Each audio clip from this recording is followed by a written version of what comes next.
CGPSC 2024 का प्रश्न है, पाई चार्ट का प्रश्न है। एक स्कूल प्रबंधन द्वारा एक वर्ष में विभिन्न खेलों पर किए गए व्यय को निरूपित करता है तथा फुटबॉल पर 9,000 रुपये व्यय हुए हैं। यहाँ पर केवल फुटबॉल का हम लोग को रुपए मालूम है। फुटबॉल का कितना है? 9,000 रुपये।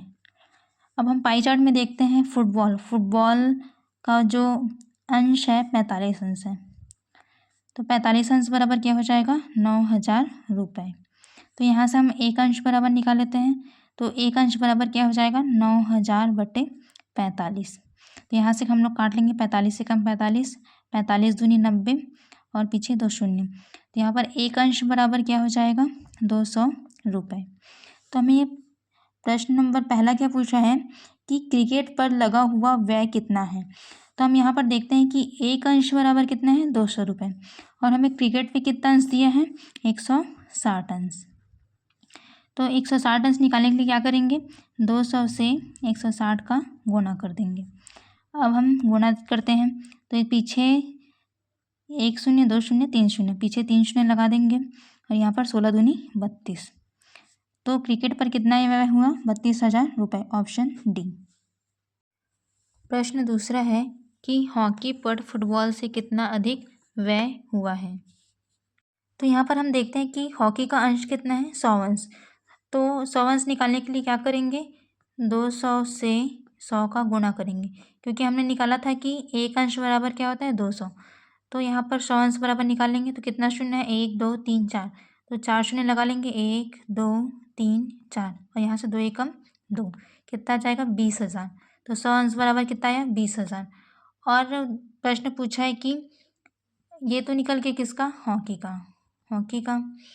अब हमें निकालना है फुटबॉल का कितना था? प्रश्न में दिया था फुटबॉल का था 9,000 रुपये। तो 20,000 में जब 9,000 घटाएंगे कितना आएगा? 11,000 रुपये।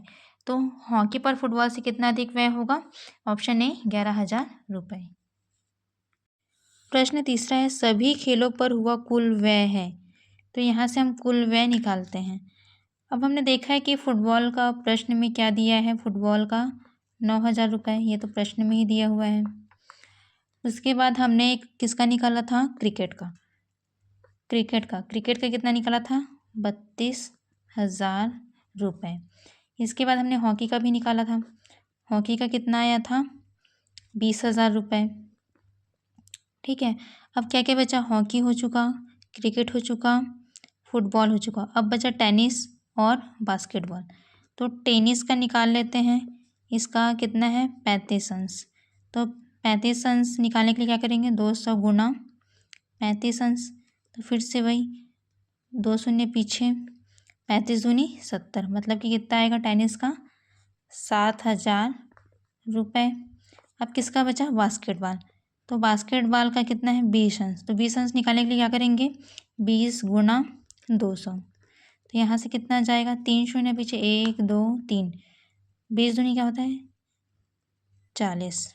सॉरी, ये 3 शून्य पहले लगा लिए थे, तो 2 दूनी क्या हो जाएगा? 4, मतलब कि कितना जाएगा? 4,000 रुपये। ये किसका था? बास्केटबॉल का। फुटबॉल का कितना टोटल हुआ? 9,000। क्रिकेट का 32,000। हॉकी का हुआ 20,000। टेनिस का हुआ 7,000 और बास्केटबॉल का हुआ 4,000। अब हम इन सबको क्या कर लेंगे? ऐड कर लेंगे।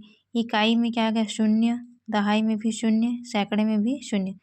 अब यहाँ से जोड़ते हैं 9 2 11, 11 और 7 18, 18 और 4 क्या हो जाएगा? 22, 22 का 2 हासिल 2। अब यहाँ पर देखते हैं 3 2 5 और 2 7, कितना आया? 72,000 रुपये।